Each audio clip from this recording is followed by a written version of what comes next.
Hey, how's it going? The Gil Can Run Show. Episode 27 is here. It's Thursday night, so I'm sitting down and I'm just going to talk. And apparently I'm just going to talk stream of consciousness because that's what I'm doing. I still don't have anything to edit this properly with. Just get, cut in, cut out, and there's a little splice in the middle. But you don't even notice that because the camera stops recording at some point and then picks up another file. It's neither here nor there. So this is all stream of consciousness, and it's just me doing, like, every now and then I'll have like ideas of things that I want to talk about, and then I'll go from there. So I have been not running much at all because I have the Roxbury Marathon on Saturday. I have the Christopher Martin's 5K road race. I think it's the Christopher Martin's Holiday Run for Children or something like that on Sunday. I'm not really planning on doing much there, although last year I wasn't planning on doing much. I still was like at a reasonable 24-minute 5K the day after running probably one of the toughest marathons that I've run. Roxbury is a very challenging course, and I have the hiccups. So probably for my lunch it was a lot of pickled eggplant and some roasted peppers and onions and some cheese on Italian bread. That was my lunch. Anyway, so I have Roxbury coming up. It's a very difficult, challenging course. I've talked to you about that. The out and back is pretty tame, but then the 5 loops to end it, is it 5 loops or 6 loops? I don't remember. I think it's 5 loops. The 5 loops to end it are pretty tough. It's rolling hills. It's Litchfield. It's the Roxbury Litchfield Hills area of Connecticut. So there isn't a lot of flat out there, and it is a very, very tough course. We will be aided by the fact that this year it won't be like 20 degrees. And I think it was actually like 19 at race start last year. The year before, which I was not running marathons at the time, the year before it actually snowed. And now I have run, while I ran an ultra marathon, I ran a 50K in a snowstorm, so I've been there, I've done that. But yeah, so it snowed, Roxbury snowed, and that was tough, and it looks like we're going to have very mild fall-like conditions, early fall-like conditions for New England come Saturday, and it is definitely late fall. Winter is about to start, and we have not had very many wintry days. We've had a few cold days, and they went away. So who knows what's going to happen. I imagine we're going to pay for it later in the season. But that's just the way it works. People, oh, nice weather now, and they're not thinking about the fact that it shouldn't be like this now. It should be colder, and it's not. And so we're probably, nature tries to make up for that usually. So we're probably, because nature's trying to find a balance, and we're trying to knock it out of balance. It's like a gyroscope, right? So at first, when you're just giving it little taps, I don't know if you ever played with a gyroscope, but everything's running so smoothly, if you just give it little taps, it generally corrects itself. It has to, wobble a little bit, but it corrects itself. Over time, as it starts to slow down anyway, if you give it a tap, it'll really get out of whack, and it may not recover. So what's happening right now is you're getting these little fluctuations of what's normal, right? And they're getting bigger, okay? We actually, that idiot that's from Texas, he is just, I'm sorry, he may have went to Harvard, whatever. He's a moron. How he got into Harvard, obviously he got good grades through hard work, because he is either the most cynically pretending to be stupid person on the face of the planet and just being obtuse about everything, or he is just that dumb that he's having hearings on global warming, which should properly be called climate change. All right, the theory is actually called climate change. And he says things, oh, they need to follow, the evidence. Well, the evidence says that it's happening, okay? It's not some conspiracy. It's not a preponderance of the world's scientists in the subject matter and by preponderance in the subject matter, like 99% of them are saying this is what the evidence is telling us is happening. And just a few plucky billionaires fighting them. That's not what's happening here. Just absolutely not. The fact is that you start off, and there was always a little wobble, right? Because there's a little wobble in the earth, and there's a little wobble in the systems of the earth, okay?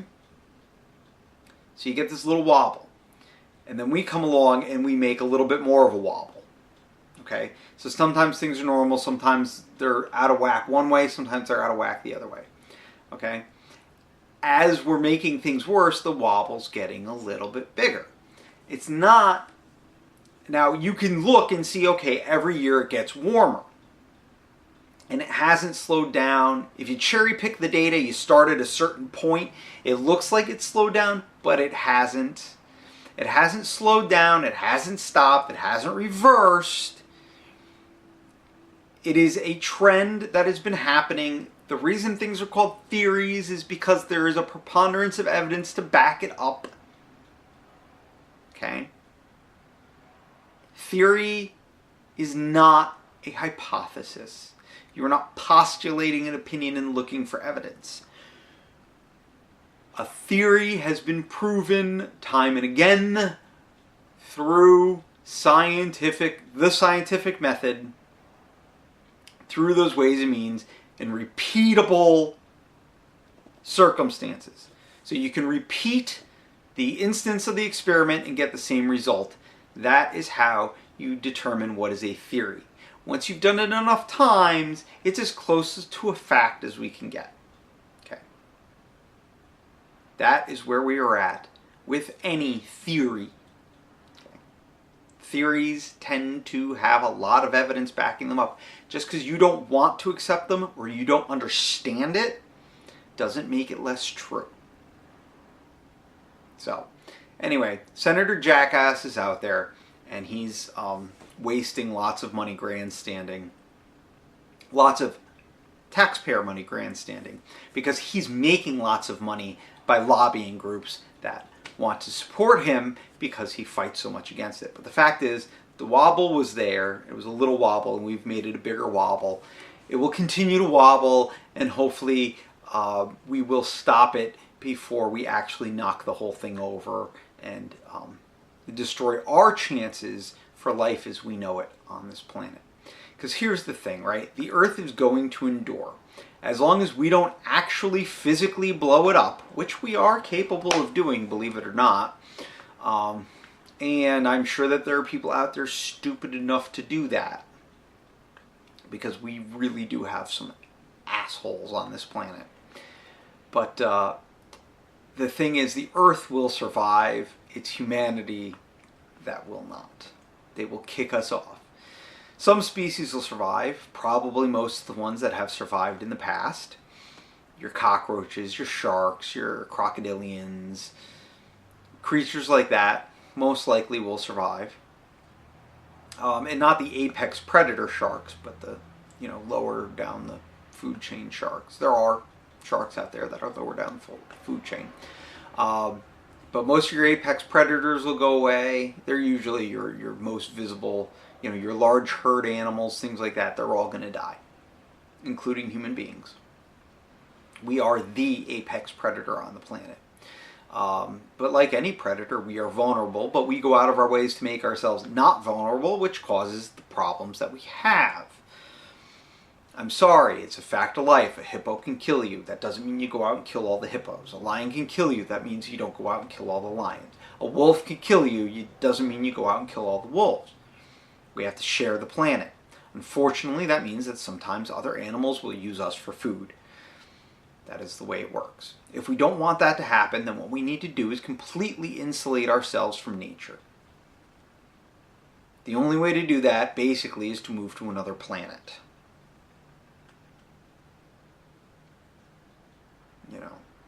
Fact is, sometimes a mountain lion is going to kill somebody. It doesn't give us carte blanche to go out and kill all the mountain lions. It doesn't give us carte blanche to go out and kill all the sharks because someone got attacked by sharks. That is just the way nature works. Okay, nature's kind of a dick. It doesn't really care like humans do. And that's okay. All right. I'm still going to say I don't need to eat an animal, so I don't want to eat an animal. If an animal ends up eating me, oh well, it's kind of my fault for being in their way.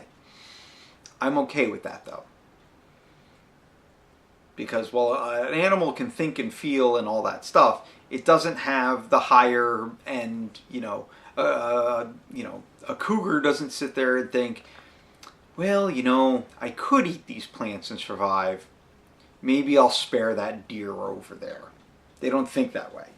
Okay? They don't have agriculture. They don't have, homesteading. They don't do these things. They are hunters. They are not, hunter-gatherers, agriculturalists, whatever. Okay? The fact of the matter is, we don't need the meat, so why should we use it? But the other animals, they're more advanced than we think that they are. In general. But they're not of the higher order thinking that we are. So we, have to give them a pass on things, and we don't. We anthropomorphize everything. We always hold everything else up to our standards. But then, when we want to do something that is generally something we consider beneath humanity, that's just our nature, right? We do that all the time. I don't get it. I don't understand how or why we do that. But we do that.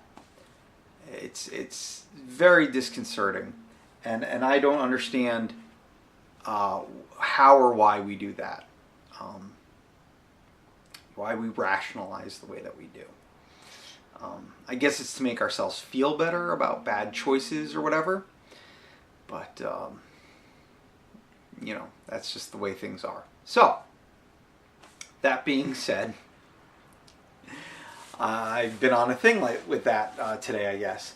So I've just been putting a mile in every day this week. And I keep saying I'm going to slow down. And the best I've been able to do is 8 minutes. And I really need to go slower than that. I need to be, on Saturday I want to pace myself around 9-minute miles. I want to do 4 hours, or just under 4 hours. I don't want to go out too fast, and I worry that I will. So I really need to, hopefully tomorrow I will be able to do that. I'm doing a mile every day when I don't normally do it because I am partaking in the streaking challenge. Some people have had to drop out due to injury or being too busy or not feeling up to doing it. So they have become the Hot Chocolate Club, and they sit there and encourage us by being discouraging and trying to get us to join the Hot Chocolate Club. And I keep telling them the hot chocolate tastes better on January 1st, after you've done your final run. Makes the hot chocolate that much better. But they don't listen to me. So, and some people get injured, and there's no shame in that. If you really, it's better to be able to run in the long term than risk a massive injury just to, do a silly challenge like this. So, I wish everyone the best of luck, and the folks that have had to drop out so far, I'm very sorry. And you can drink all the hot chocolate for now. I will save mine for January 1st. That's not to say that I actually haven't had the hot chocolate, because Mom had to buy hot chocolate the other day, so I had to try it. I do love all things chocolate. It's part of the reason why I run. But not part of the club, just doing that. So we're 2 weeks in. We got 3 weeks to go. 2 weeks until Christmas. The holidays are upon us. We're in the middle of Hanukkah. Christmas is just around the corner. Kwanzaa, Festivus, it's all coming up. So, everyone enjoy your holiday, whatever your holiday is. If your holiday's already passed, hey, I hope you enjoyed it. If your holiday's still to come, enjoy it. Have fun. So, new year coming right up. 2016 will be here before we know it. Seems like I was just saying that about 2015, but not on this because I started this in 2015. But yeah, no, I'm gonna, I'm not gonna make any promises, set any goals about running for next year as far as distance. All I want to do, if I can, is a sub 20-minute 5K, just to see. That's the only goal that I set, and it's a soft goal because it's under 20-minute 5K is actually a really tall order. My fastest so far is like a 2:30 or 22:30, so I'm taking 2.5 minutes off of 5 kilometers, 3.1 miles. So that means I'm taking 150 seconds of 50 seconds per mile faster.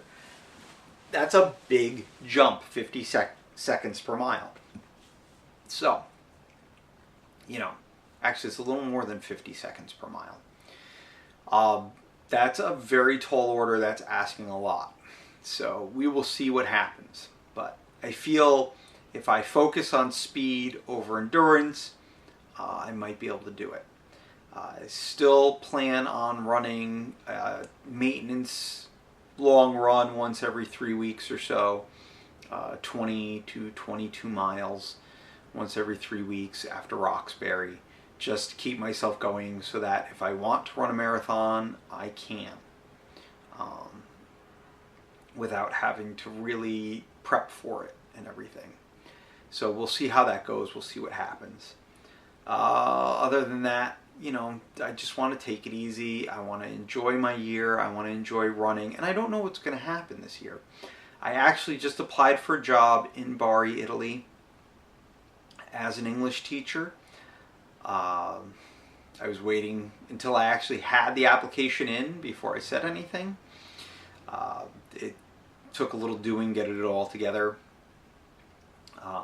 But I had to put it together. And got it together. A couple people helped me out because I needed recommendations about what a great teacher I will be. And luckily I know a lot of great teachers who are able to give me great recommendations. So I got that all together, sent it out, and I'm waiting to hear back. I actually just sent it out today, Thursday, so I sent it out yesterday. So hopefully I hear back soon and I hear back positively, and then I will be moving, middle of the year or so, I would be moving to Italy as their school year starts September, but they end up hiring now. I don't know if they would want me earlier or not. We would have to see. So we would see what happens with that, and hopefully, hopefully it's a positive result. I need to find something. I need to find a job. I need to find it somewhere. I don't care where, really, but I do need to do something. So I don't really want to plan out races because I don't know where I'm going to be. I don't know what I'm going to be doing, so I don't know what I'm going to be capable of. I don't know where I'm going to be capable of being, at what time, and whatever. So just have to wait and see. And then, so that's it. I'm in a state of flux right now. I have a little bit of uncertainty, so I'm just kind of taking it as it comes.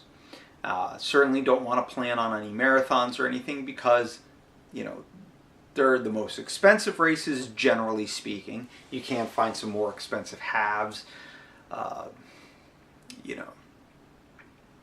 for the most part, a marathon is usually $30, $40, $50 more than a half, and then, you're talking a lot more than most of your 5Ks and stuff like that. So I'll make a decision on what I'm running and when I'm running it, when I know where I'm going to be, when I'm going to be there. Until then, I just gotta keep myself motivated, keep myself running, which is a new thing for me. It's been a couple years since I've just been out running as a thing to do without any races to keep me up, to keep me going. And I just don't have anything planned after Christopher Martin's this weekend, and I don't plan on coming up with anything after Christopher Martin's. If I'm here in January, late in January, I have to, actually, I don't think I can help. Well, I'll see what's going on, because my nephew, my godson's first birthday is the same day as one of my club's races, and so I need to see where I need to be and when I need to be there, because obviously my godson's birthday is more important than the race. No offense, guys, but, you know, it is my godson. And I know it's not that long to volunteer, but, you know, if my sister needs me to help out in the morning, then I'm going to help them out in the morning. So, have to wait, have to see. That's just where I'm at. Everything is wait and see for me right now. It's not the most exciting thing in the world now, is it? So it's very difficult to keep focused. I've noticed during the week, just doing a mile and everything, I don't have time to think while I run. And so I've been very lazy about my posts. I've been lazy about, you know, just keeping my mind active, you know, because, I don't know, it's so distracting. And honestly, I've been busy, and I don't think anyone wants to hear about all the work that I do around my house. Today, I installed the sump pump. I put a piece of plywood in the screen door that is at the bottom of the bilco or hatchway, depending on where you're from in America. You don't really do hatchways in the rest of the world. You guys generally have like actual entrances to the basement of your house if you have a basement or a root cellar. In the U.S., we have these slanted steel doors. A company called Bilco, which is actually a New Haven company. It's right down the road from me. People say, oh, they're a West Haven company. Bilco moved back into New Haven. They're no longer being done in West Haven. Well, they may still be in West Haven for now, but they did announce that they are moving everything back into New Haven. And we use them all over the United States, these steel doors. They'll say Bilco on them. I think there are a couple other companies that make them, but for the most part, it's Bilco. And they are a local company for me. We actually used to have lots of steel and iron stuff around here, lots of cast and different iron works in the area. There's a lot of manhole covers in this country. As you go around, you'll see that they were actually done in New Haven, Connecticut, or Waterbury, or Bridgeport. It used to be, you know, big business around here, but not anymore. But we sat there, and at the bottom of the stairs, there was always a screen door there, and Grandpa had a screen insert, and he had a glass insert to put in there during the winter time, and he had a system to latch it in. And during the fire, or after the fire, I should say, all that stuff ended up getting thrown out by whomever. I don't know. I don't really care at this point. It happened. It's all gone. So what I did today was I just bought a piece of plywood and trimmed it so it would fit in there and close the whole thing up, because we don't really need a screen or a glass door in there, because the basement's fully climate controlled now, so it can just stay shut, except for when you let things in and out of the basement, as it should be. So it's not a big deal, and that's that. Or if you want to get light down there, you know, whatever. Then also I put a shelf in my side entranceway. We have kind of a pantry area, and it was missing one shelf down at the bottom because the uprights, the verticals for the shelving unit didn't go that far down. So I bought extra and hung them up and did everything, and it's nice now. So that's done. And I also put together a shelving unit at the bottom of, or in the basement, a nice big shelving unit for everyone to store crap on, and that's that. And then, you know, we have storage now, a little bit of storage, and we'll get more as we add on, get more units in there, because we are sorely lacking storage downstairs. So that's kind of a thing. You know, so it's getting there. We're getting there, trying to get this house completed so I can feel good about, you know, wherever I end up. If I end up in Italy or wherever, I know that my family's taken care of it. You know, a lot of people, you know, disparage, have disparaged me in the past, things like that. But, you know, I do. I worry about, can my family take care of themselves without me around? it's not that they're not capable, but they don't have as much confidence as I do in their abilities to do certain things, right? I have a confidence that when it comes to a plumbing problem, I can take care of it. I have a confidence that when it comes to hanging shelves or anything like that, that I can get it done, that I can get it done looking nice and professional.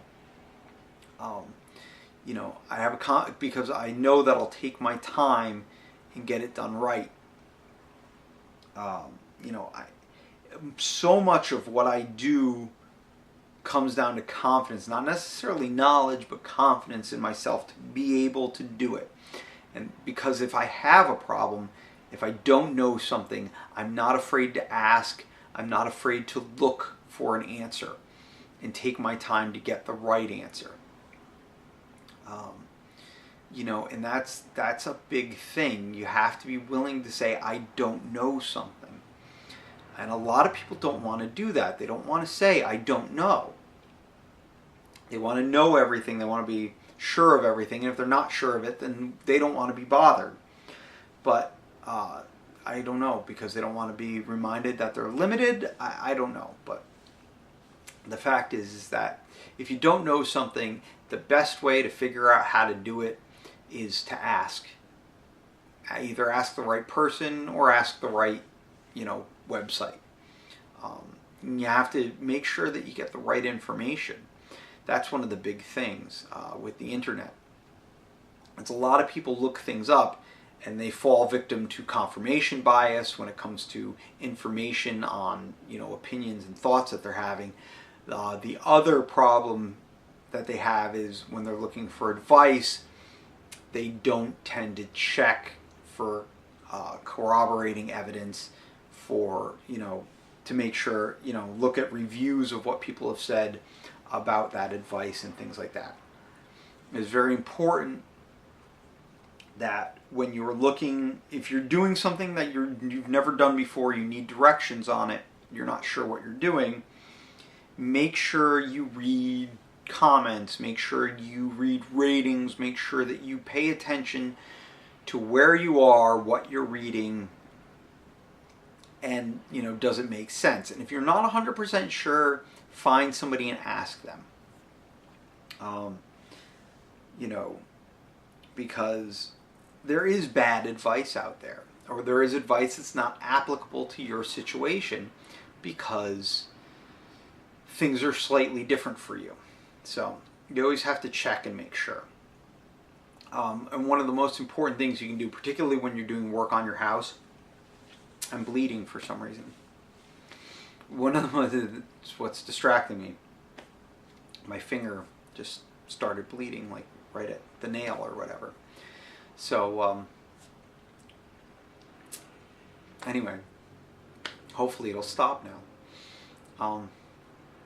We don't have a coagulant in our spit like dogs, but sometimes that works. So, what was I going to say? Saliva, I should say.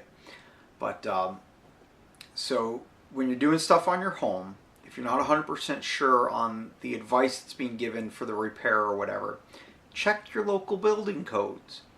They won't necessarily tell you if the repair is proper or not, but if one of the suggestions is something that's against your local building code, you know not to do it, right? So, you know, you can, and certainly if you go to a store that specializes, we'll say that, in whatever repair you're doing, you know, if, then you can usually find someone there that's going to have some knowledge. Be careful with the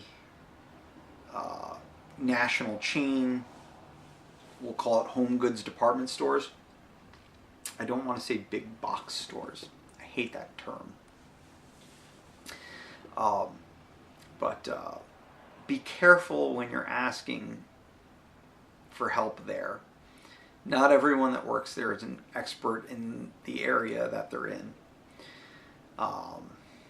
You know, people move around the stores and things like that. And they may not necessarily know exactly what they're talking about. And so you do need to be careful. But certainly you can ask someone at a plumbing store. They normally will know their plumbing stuff, the people working at the counter. If it's a younger kid, they may not know, although they may be in technical school or something like that. But generally speaking, at your specialized hardware stores in America, the person working behind the counter is going to be able to help you out with what it is that you need. And usually they will have information pertinent to your particular location. So that is my suggestion. Know where to look, know who to ask, and you can do it. I firmly believe that all human beings have innate abilities to do things. And we have a whole lot of I can't in this society worldwide. And that's the bill of goods that's sold to us. It's sold to us on purpose. You have to, in order to sell people products and things and services, you need to break them down. You need to make them believe that they cannot provide these things for themselves. It is inherently negative. Even the stuff that seems positive is still inherently negative. It has to be. They have to say, you can't do this. Let us provide it for you. We're going to give you the best of whatever it is that this is that we're selling. Inherently, what that is saying, we have the best of whatever product or goods or services this is to provide to you. What that is saying is, you can't do it as good as we can. You can't do it better than we can. Only we can provide this for you at this level. That is what they are saying. Inherently, advertising sells you on the idea that you can't do it, that you're not capable, that you cannot produce things or do the services or create the goods as well as whatever company can. Now, there's some things that are completely made up that absolutely you can't do. You can't really insure yourself, right? Unless you were a billionaire. Then theoretically you could insure yourself. You could guarantee, whatever. Okay? But of course most smart businessmen who are billionaires would never insure themselves. They would get another company to insure them.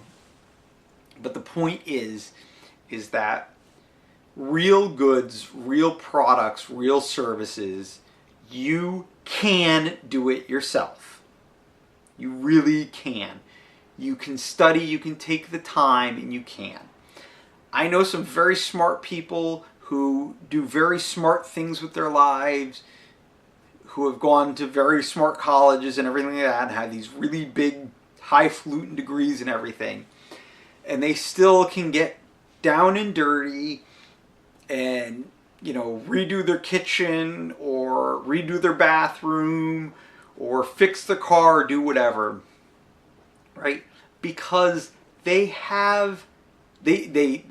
take their time, they read the proper source materials, they learn how to do it, and then they express their own natural ability to do things. We are doers, we are makers, we are capable.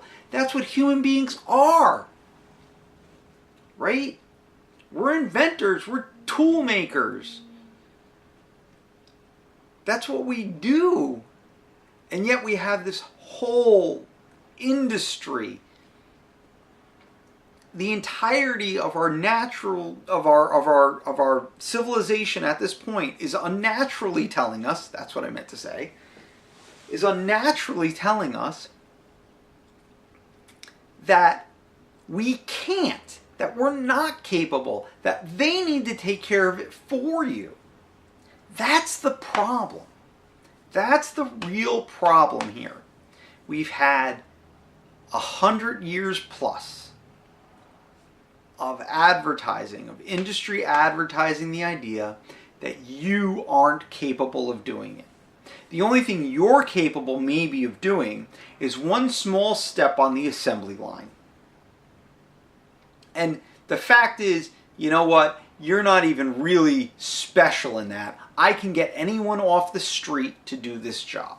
And they do it more and more with every single job out there. Used to be, when I started in communications, when I started getting into radio, you had to get an operator's license. You had to be licensed through the FCC to operate a radio station. I was one of the last people in the United States to get a non-commercial radio operator's license through the FCC. Shortly after I did that, a couple of years after, they got rid of the requirement. No longer were required to have an operator's license to run a radio station. So when I got into commercial radio, I didn't have to get a commercial operator's license. I didn't have to pass any tests. Luckily, because I had previously had to get a license, I knew how to do everything. I mean, the basic operations of a radio station. I knew how to take readings.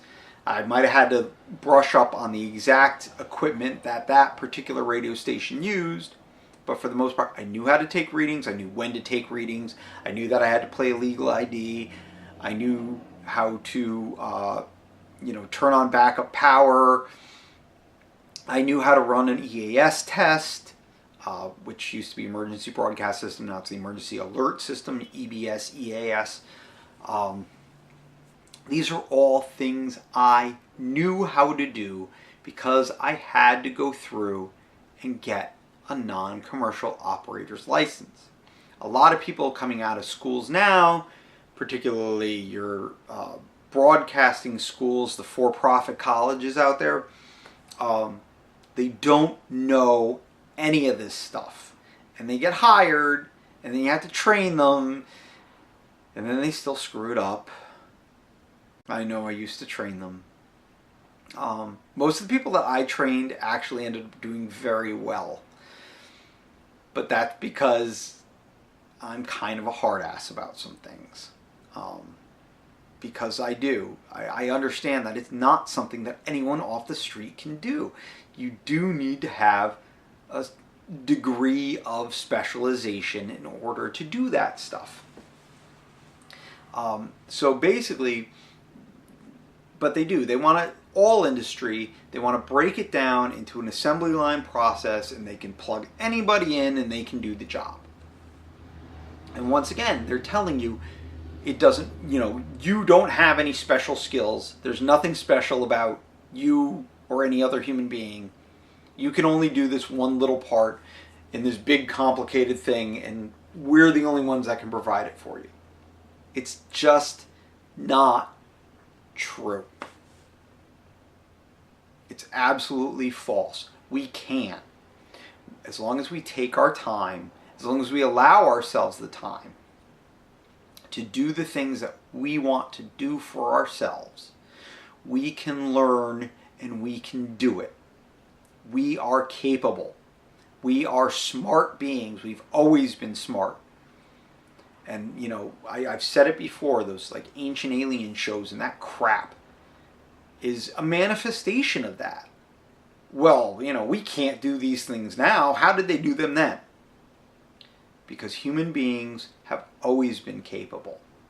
Even when we may not necessarily have the same knowledge, but when we wanted to do something, we found a way to do it. We found a way to get it done. And maybe we didn't always write it down. We didn't always know to write it down. But whenever we came across a problem that we wanted to solve, whether it be for ritualistic reasons, reasons of vanity, or practical reasons, we always found a way to get the job done. And yes, there have been plenty of times when human beings have failed at getting the job done. And usually, when it comes to practical things, people ended up pretty dead about it. Lost colony of Roanoke. Who knows what happened? But,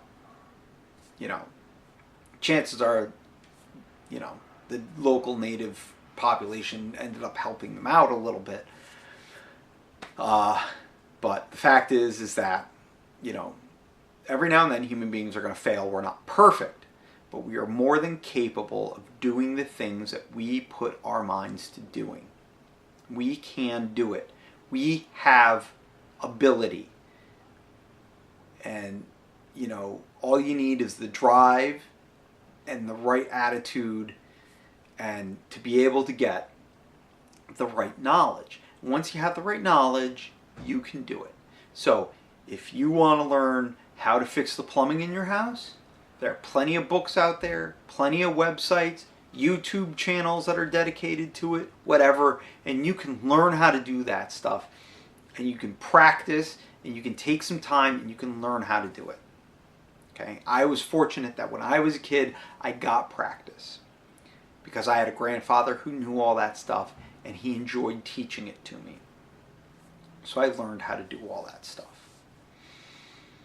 And, you know, then I had other relatives who would teach me other things. And then I was able to learn, because I had basic skills across many of the disciplines, I was able to sit there and read and watch and learn the rest of the skills. And now, when I have a problem and I need to solve it, I know where to find the right information, and then I know, okay, well, this is like doing this, so it's similar, and I can figure this out and get this done this way. Okay? There's always, once you have a base of knowledge, then you can build on it more easily. So, we are all smart, capable beings who, you know, generation after generation now, we have been beat down and told that we're not. And that's a lot of the problems now. And everyone can't figure out what their purpose is or what makes them special or whatever. Well, really, there's nothing that makes anyone that special. There are people who excel in certain areas, you know, more than others, simply because they have more focus there, they have more drive there, they have more desire there, or whatever. But at the end of the day, we all pretty much have the same set of abilities. The problem is that it's not a low set of abilities like modern society would want us to believe between advertising industry and the commercial sector. They want you to believe that you don't have a high level of ability because they want you to be reliant on them for goods and services. They make a lot of money that way. So it stands to reason. But the fact of the matter is that, you know, in the long run, they're really harming the psyche of humanity, for one. But they're just harming us in general, you know, right now. Because a lot of people feel like they're powerless, that they can't do things, that they don't know how to do things, and nothing gets done. And, you know, when something goes wrong, they sit there and they lament because they know how much it's going to cost them. And if they just took some time and relaxed and looked up the right information, all it would cost them is some time and some materials. I mean, I can't make a PVC pipe. If I were to go and get a chemistry degree and all that other stuff, I could figure out how to make PVC, and I would need an extruder and everything like that. So yes, I need stores to give me certain goods that I need to do things. I'm not going to sit there and hand hew a piece of dimensional lumber to fix my house. Okay? Don't get me wrong. If I had to, I could learn how to do it. I don't have to, so I'm not going to do it. I'm willing to give up that part of the process at this point. But, you know, the fact is that we are capable beings, and we can do things, and we should do things. And if you want to feel good about yourself, if you want to feel good about what you're doing, get your hands dirty, is what I'm saying, right? Do it. You know, just like running a marathon. You can do it. You can train your body to do it. I don't care what shape you're in. I don't care about anything. You can do it. You may have to sacrifice things that you might not be willing to sacrifice. but you can if you're willing to, and you can get it done. So, and that's why, part of the reason why I call it Gil Can Run, right? Shocking! Because if I can do it, anyone can do it. But the other thing is, as the timer goes off, the other thing is obviously I can run my mouth too, so it's got double meaning. So, wow, I've had a really positive show today, which is good. I really needed a positive show. I haven't had a positive show in a while, and, you know, I was kind of feeling crappy about it. But today's been all sorts of positive, so you can do it. Get out there and do it. Because if Gil can run, wait, have fun and keep running. Because if Gil can run, then so can you.